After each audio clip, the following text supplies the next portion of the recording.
Good day everyone, it's Ed Fortuca from EMD Wheels and nandito tayo sa Honda Pasig ngayon. Mag-release tayo ng Honda City 1.5 RS na sedan na Platinum White Pearl. So mga client dyan pala at mga interested sa sedan, magaganda yung mga promos natin. So itong kliyente natin, financing siya. So maganda yung nabigay namin offer. Kung interested kayo, just let me know. Ito yung unit niya, pinag-prepare na natin. Pa-ceramic coating siya.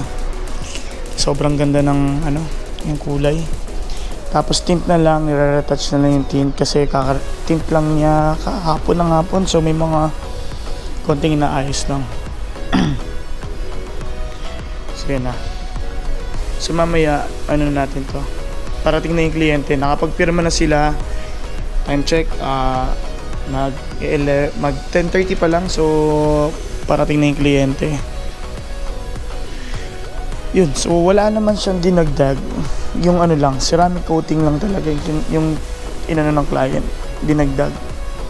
So para talagang protected na yung paint niya paglabas pa lang. So yan. And then so far naman naka-plastic para at least nakikita pa rin ng kliyente na napaka linis. So yun, ito pala may mga may mga hybrid tayo. May mga CRV tayo na 2025 year model na. Sa mga dyan, alam ko naka-recall lang 2024 na CRV. So payo ko lang or advice ko sa mga buyer dyan, especially kung interested kayo with CRV, 2025 na yung hanapin nyo kasi naayos yung 2024. May siya, may recall kasi siya. So hindi dinisclose ng ng planta kung ano yung niya, pero parang feeling namin is parang gearbox. So hindi naman siya agad-agad na parang mararamdaman, pero parang in the long run then iniiwasan lang ng planta. So libre naman yun pag may mga recall. Libre naman yung pagpapaayos, so walang babayaran yung kliyente ni piso. So, para talagang smooth. So later demo natin sa kliyente yung unit, tapos natin papakita na natin. Stay input na kayo.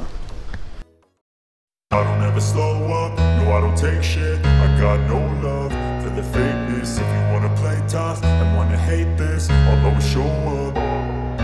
I don't ever slow up, no I don't take shit. I got no love for the fakeness. If you wanna play tough and wanna hate this, I'll always show up and make a statement. I don't ever slow up, no I don't take shit. I got no love for the fakeness. If you wanna play tough and wanna hate this, I'll always show up and make a statement. Everything I do so instinctive and so passionate. Every word I move so descriptive like an adjective. I got a vendetta against people who patented being negative when you should be getting after it. I got facts over tracks, this and that. Spitting slow, spitting fast. I could roast, I could gas. Think I'm okay at last, but I don't know if that can erase all the past. And the pettiness, a reflection of the emptiness. Hilarious, you think you're worth my time, you're delirious. Mysterious, because you hide behind a fake exterior. Inferior, you know I'll always be a bit superior. Get off of me, this ain't no humble brag. I want you to hear words, you can say them back.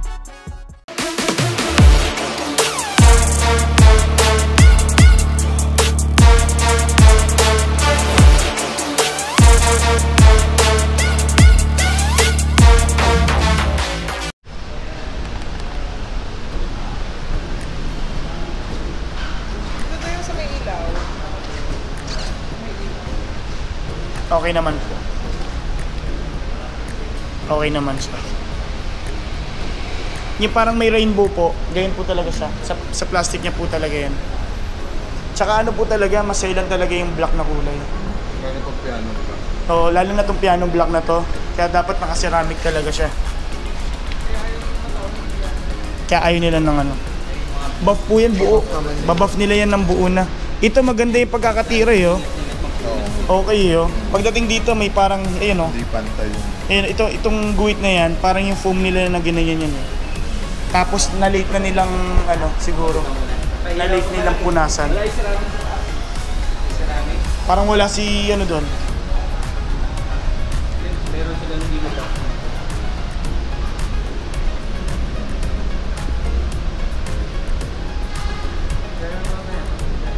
Yun kasi nag-cloud siya eh.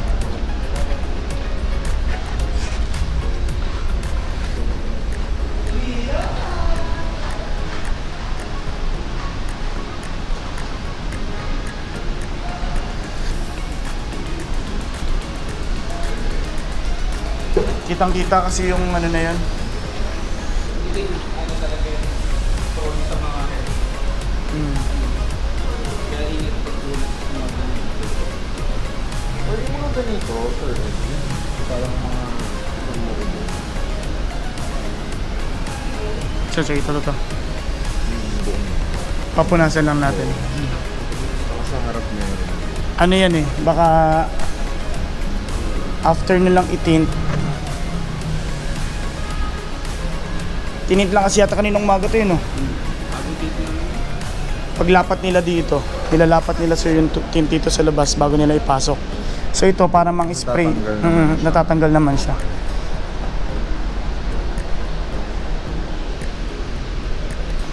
Ayan o, puro ano eh. Ito, ayan o, nawawala.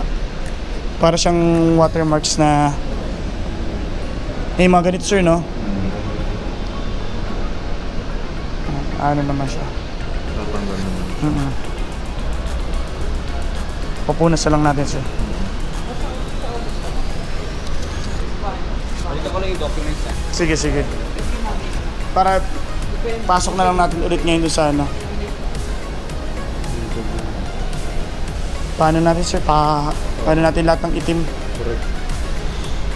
Yung puti wala to sir, madali lang kasi ito eh. Sa itim kasi kitang-kita. Kitang-kita mo. Hindi pantay yung ano. Ito rin eh, ito nga tumigas eh. Buti natanggal. Yan o. Yan, ceramic yan eh. Yung ceramic kasi sir, hindi na siya binabuff after niyang ilagay. Talagang pupunasan na lang siya ng basahan. Ano yun, kapag binuff nila, hindi naman matatanggal yun. Ay di yan sir, matatanggal yan. Makokorek nila yan sa buff. Ang problema niyan sir, hindi mo siya binuff, tas sineramik mo lang siya. Yung nasa loob niya, pag may gas-gas, hindi mo na siya makokorek talaga.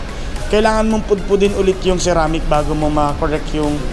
Kaya ang unang step talaga nila is yung paint correction. Kokorek muna nila, babuff nila yung buo. After nilang i-buff, tsaka lang nila lalagyan ng ceramic. Yes sir. Actually, parang ganun po siya. Sa paint ma'am, para siyang additional na layer talaga ng clear coat. Tapos, may ano siya, may resistance siya sa mga hair scratch. So, tapos, ang maganda pa dun, para siyang, every time na lilinisin siya, para siyang newly wax, newly buff, ganyan. Lalo na po itong yellow, itong white na to, nag-yellow talaga siya pagka nabilad sa araw, ganyan. Pero since may ceramic coating tayo, may UV protection na rin tayo.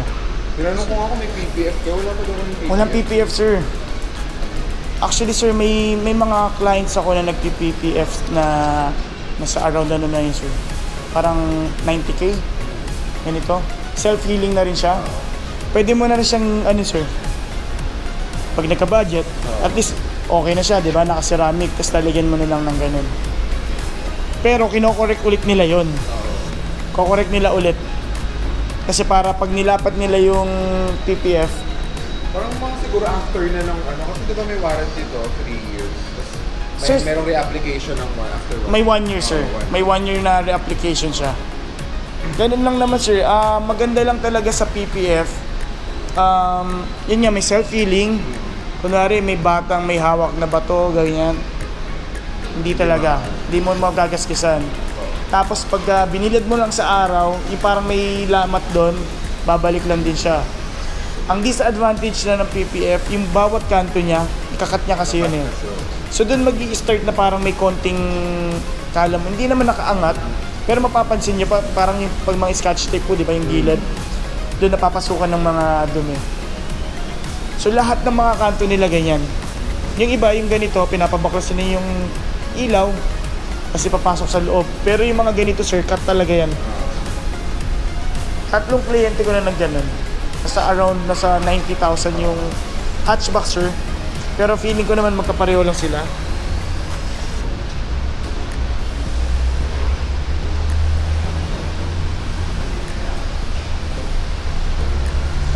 So far naman sir, walang dent, no? Walang dent. What more pag nasa labas na yan. Sir, start ko. Check natin.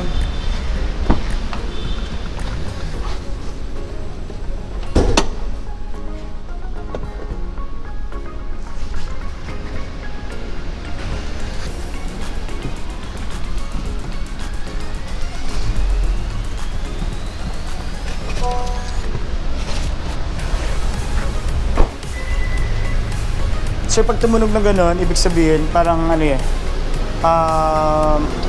sinasabi niya na nasa labas yung key.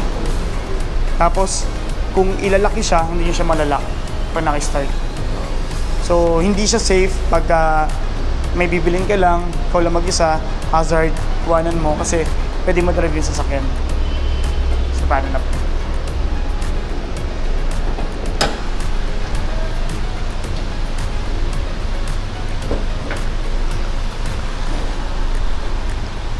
So yung tunog, okay naman, wala naman siyang kakaibang tunog. Buksan ko lang sir yung aircon, nakapatay.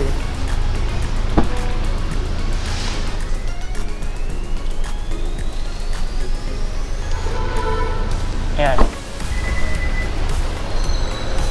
So ito sir, pag check niyo po yung kotse, normally naman ang chine-check ito. Brake fluid natin, hindi siya tinatapan sir. For example, kung medyo tumaas yung milyahe niya, yung brake pads natin na minipis, bumababa din to sir. Kasi natutulak yung piston ng brake lever natin. So ngayon, pag pinilitan yung lever, tapos tinapan mo yan sir, babalik siya sa normal niyang level. Ang hindi normal sa kanya sir, yung bumaba siya hanggang dito sa minimum, kasi ito yung maximum niya. Pag bumaba siya, possible sir na may leak. So yun, kailangan natin dalhin sa kasa. Sa kotse natin sir, 3 years warranty or 100,000 kilometers, whichever comes first. Ang hindi lang kasama sa warranty natin yung mga consumables. Next, sa LED, hindi yan kasama sir. Gulong natin, spark plug, oil fluid sir, hindi siya kasama. The rest, yun, covered po. Plus, ito rin sir, yung sa paint pala natin, kung sa plantang warranty sir, wala siyang warranty. Meron tayong warranty na 3 years dahil nag-avail tayo sir ng ceramic coating. Doon lang po siya. And then, first 1,000 or first month natin sir, yun yung unang check-up mo. Hindi pa siya advisable na patakbuhin ng 100 km pataas. So, below 100 muna tayo, parang break-in muna tayo within 1 month. Kung may mga napansin tayo na may kakaiba, may kailangan i-adjust sir, dun sa first 1,000 natin kailangan sabihin. Para kung kailangan i-adjust, may ma-adjust na po. Ano yung reason ng brake? Yan po. Kasi baka mamaya, ano pa siya sa first 1,000 kasi, iaangat po yan. Lahat ng pang-ilalim natin, mga kailangan i-adjust. And then sisikipan yan. Kasi normally po itong kotse na to, hindi pa talaga siya na road test. Then, check nyo lang sir dito, yung fluid natin. Dito sa gilid natin, ma-check sir, may dalawang guhit po. Yun na sa gitna sir, pinaka-maximum, pinaka-baba po minimum.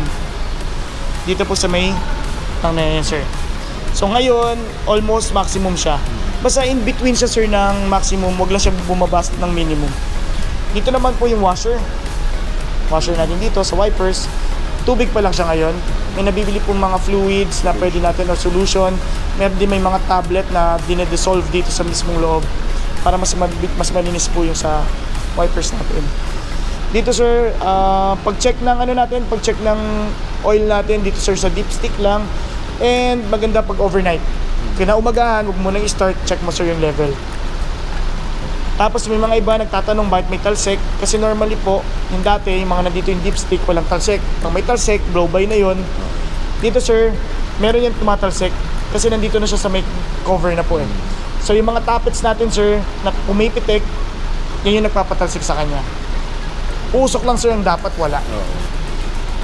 Dati kasi sir dito yung dipstick dati eh. Pag may talsik yun, pass ka na dun sa unit. Dito sir, normal na siya. Then ABS natin sir, battery natin 1 year warranty. So 1 taon sir, Speaking of warranty po natin, meron kaming ino-offer na additional 2 years na warranty. So magiging 5 taon ng warranty natin. 12,000 lang sir, baka gusto nyong i-avail, sabihan nyo lang po kami. Pwede siyang i-credit card o ano. Tapos fuse box, ito sir. So pag mga nawala yung busina, nawala yung mga ilaw natin, nandyan lang sir. Pwede nyo pong ma-check. Yan po. Tapos may mga numbers doon, sa manual natin nandun po. Pag binuksan natin yan, makikita nyo po yung may mga code. Makikita nyo po yung mga parang icon niya kung pang busina or ilaw. Doon po natin makikita. And then ito yung computer box niya po. Yan. Sa airbox niya, dito pumapasok yung cool air, papasok sa airbox natin. Sa first 1,000 pala sir, wala kang babayaran ni piso. And then walang gagawin sa kotse mo, hindi siya gagawin as change oil, linis preno, mga ganyan lang naman ang mangyayari. And adjustment. Sa first 10,000 natin or first 6 months, kasi yun po magiging next natin na maintenance, every 6 months or 10,000, dun ka na magpapa-change oil.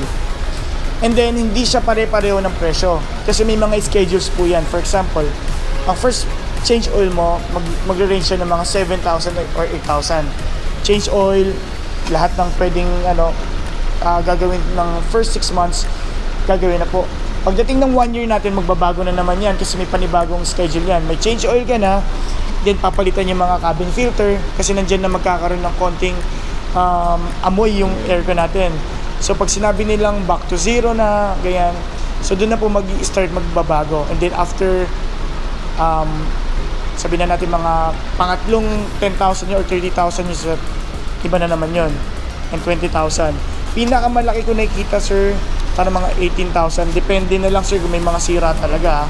Pero kung under warranty naman sir, hindi mo siya pinagalaw sa labas, libre naman yun sir, walang participation yun. About naman sa insurance natin sir, may mga participation yun. Tapos pag sabihan mo lang ako, pero sana wag naman, di ba? Pero just in case sir, pag kailangan mo ng ng tulong, chat mo lang kami ni Kiefer, chat mo ako pag may mga questions ka. Then dito naman sir, pag may napansin ka, ang una mong mapapansin sir, parang madikit yung preno. Kasi makapal pa yung brake niya and magaspang pa. So every time na i-release mo yung preno mo, para may makikita, may maririnig kang parang nag-i-scratch ka nun, normal lang po siya. Pagbaba dito sir, hawak lang, ganyan lang po, pabayaan mo na siya bumaksak. Huwag po natin tutulak para maiwasan po natin yung mga dent kasi malambot siya, may crumple zone kasi yan sir. Normally, kaya tinatanong nila bakit mas malambot yung kahan ng bago kasi sa luma. Kasi may crumple zone po siya, siya yung nag-absorb ng impact. Just in case na ma-involve po tayo sa collision. Kasi yung iba namang kotse, buo pa yan, yung mukha, yun nga lang sa loob, may bali yung passenger. Yun yung iniiwasan ng mga crumple zone. So kaya mas nauunang nasisira yung kotse para malesen yung yung impact or yung magiging injury sa loob. Kasi sir, 16 inches max, two-tone siya, disc brake harap, drum brake likod. Then may ABS na tayo, may vehicle stability assist na rin. Power fold na to sir, LED, piano black, smart entry, hawakan mo lang dito sir, both side, driver and passenger, pati sa likod. Kung gusto mong malaman kung nakalock, dito lang sir. Then, kakakabit lang ng mga tip natin sir, wag mo munang ibababa. And then, hindi natin matetest kung akit sir ibababa, pero it's a good sign naman sir na pag nakabitan ng tint, hanggang sagad yan sir. Tinataas baba nila yan. Sir, ilaw, napansin naman natin, gumagana. Dito sir, gumagana, hindi lang naka-LED tong sa plate number natin. Tapos dito sir, may diffuser tayo, and then may reflectorize na siya. May back camera tayo na may 3 options po tayo, yung zoom, wide, tapos yung top view. Yung mga linya na to sir, markings yan ng planta. So normal lang po siya, lalo na dun sa mismong engine natin, ang daming mga markings yan.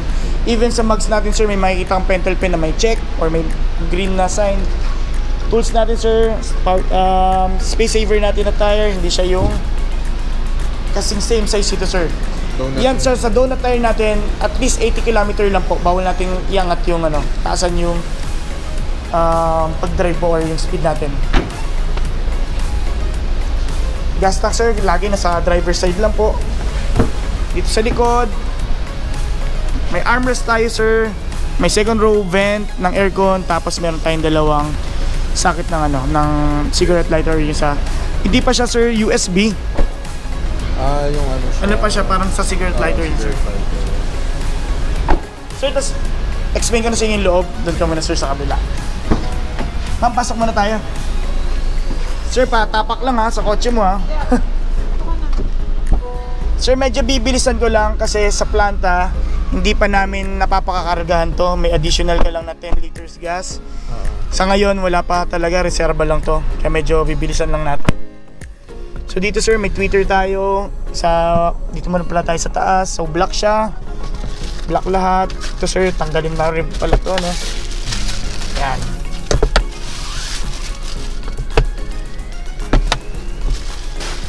Tapos, yan, naka side curtain airbags tayo sir. Tapos may side airbags din po dito sa may gilid. Then, dual airbags sir sa front, passenger and driver side. Naka chrome handles tayo, chrome yung mga levers natin ng aircon. Tapos may vehicle stability assist tayo sir sa understeering and oversteering sir sa mga cornering or traction control. Nandito po, pwede mo siyang i-off. Pero safety feature siya, maganda lagi naka-on po. Dito sir yung sa natin. Ayan, sa fuel natin and sa engine bay natin sir. Dito sir, power fold. Yan, gumagana naman pareho, sabay naman sila. Check lang natin sir, taas baba. Okay naman. Yan, gumagana naman po. Nakalock lang po yung window, pero sir, pwede mong mapindot to sa driver side. Iwasan mo lang sir. Pag just in case may makita ka mga bubbles sir, pwede naman siyang papalitan for first 1,000. Sabihan mo lang kami sir ahead of time para may schedule namin.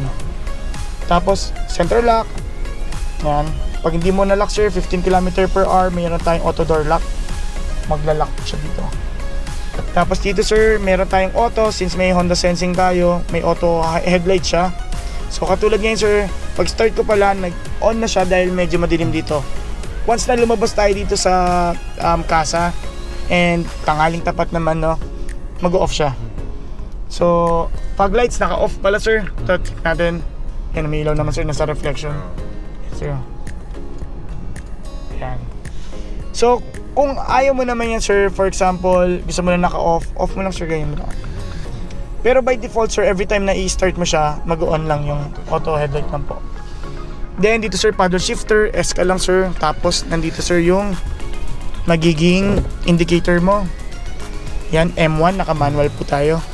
Once na tumakbo ka sir, ngayon hindi niya tayo i-allow ng M2 kasi di pa tayo tumatakbo. So first gear yan sir. So pag sa mga akyatan sir, pwede ka mag-paddle shifter para mag-stay lang siya sa M1, M2. Ngayon na po. Then drive, shifter ka, up to 7 speed siya. So ganun siya katulin sir. So dito naman sir, sa kabila, sa may steering natin yan, naka-leather, may red stitch. Yan, naka-red stitch lahat sir, pagka RS, hanggang sa mga sidings natin. Dito sir, yung audio controls natin. Ayan, 9 kilometers lang sir, yung unit natin. So for example, habang nag-drive ka, for safety din po, pwede ka dito maglipat, pwede mong ibaba or bawasan yung volume or taasan. Then pwede ka rin sumagot ng, kung nakakonect po sa Bluetooth yung phone natin, pwede kang mag-Bluetooth hands-free. Dito naman sa side na to sir, yung adaptive cruise control with low speed follow. Ito naman sir, before ka mag-activate nyan, pindutin mo muna to sir, may lalabas doon, cruise control. Pinaka minimum niya para ma-activate mo is 40 km/h pataas. So for example, nasa T-Flex ka, ganyan, steady mo lang 100, pindutin mo yan sir. Pag na-reach mo na, mag-activate na to. Gusto mong babaan or taasan yung speed mo, ito lang sir. 3 ways to cancel sir. Cancel mo dito, preno or gasolina ka. Low speed follow siya, ibig sabihin sir, pag bumagal yun sa harap mo, kahit di ka magpapreno na siya sir. Tapos pag tumakbo na sir, kung ano yung pinaka settings mo dito, kung 100 km/h ka, yun yung pinaka maximum niyang ibibigay, or kung ano yung lalagay mo dito sir na maximum. Dito naman sir, yung mga linya na to, yan yung distance na nasa harapan mo, yung fina-follow po. Ito naman yung lane keeping assist sir, dito po. Ngayon yung collision mitigation braking system sir, dito po. Ito sir, home. Taas baba yung scroll. May makikita ka dyan parang icon na yun yung kotse. Yan yung Honda Sensing natin sir. Safety support, collision mitigation yan. Road departure sir. Yan yung ano sir, makikita mo yung linya kung nasa tamang lane ka. Makikita mo dito sir. Tapos meron din yan parang hindi naman siya ano sir, parang kukontrolin ka. Mararamdaman mo lang na may resistance na konti.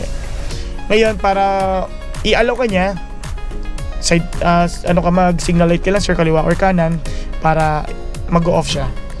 Then collision mitigation braking system yan sir. Pag naka-on yan, pagka medyo tutukabang tumatakbo, may lumalabas yun sir, brake warning lang niya yun. Ngayon kung di ka nag-brake tapos nag-stop talaga yung nasa harapan mo sir, kusa siya magpepreno. Ang pagpreno niya hindi smooth, emergency talaga, talagang pako ka dito sir. Meron din tayo tinatawag sir na emergency stop signal po. Mag-signal light, kumbaga lahat mag-hazard yung kotse pag nag-sudden stop ka. Na hindi mo siya na-hazard. Automatic siya sir para mabigyan mo ng ano, mabigyan lang natin yung, masabihan lang natin yung likod, sa likod natin na may emergency po yung nasa harap. And then yan sir, pwede mo siyang i-off. Yan. Tapos yung time settings nandito rin sir. Ay sa ano po, sa laps naman to, sa mga average speed yan, kilometer per liter natin, gasolina, range natin 0 kasi wala na tayo,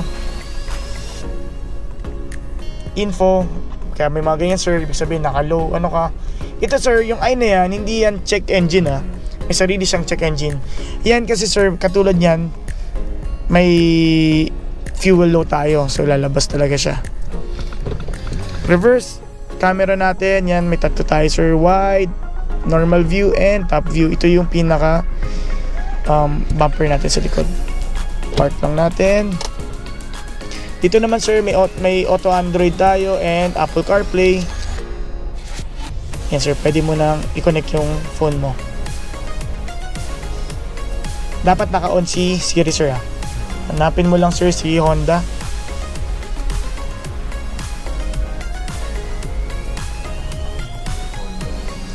Yes sir.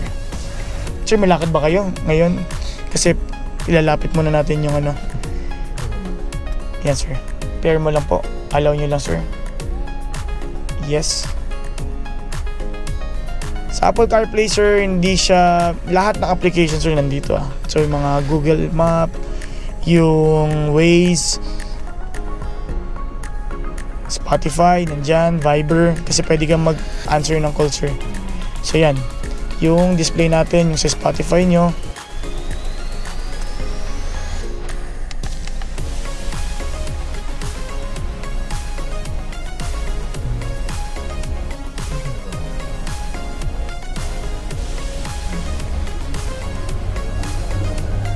Dito naman sir, yung sa quality ng sound, pwede mo kasing kontrolin dyan. Actually, pwede rin dito. Audio. Yan sir. So, ikaw na bahala dyan sir. Yan. Pwede ka magpakabit sir, mga under ano. Ganda yun. Kasi ito yung bass niya, hindi pa ano eh. Parang yung bass niya actually parang mid lang eh. Minango lang sir ha. Maano tayo.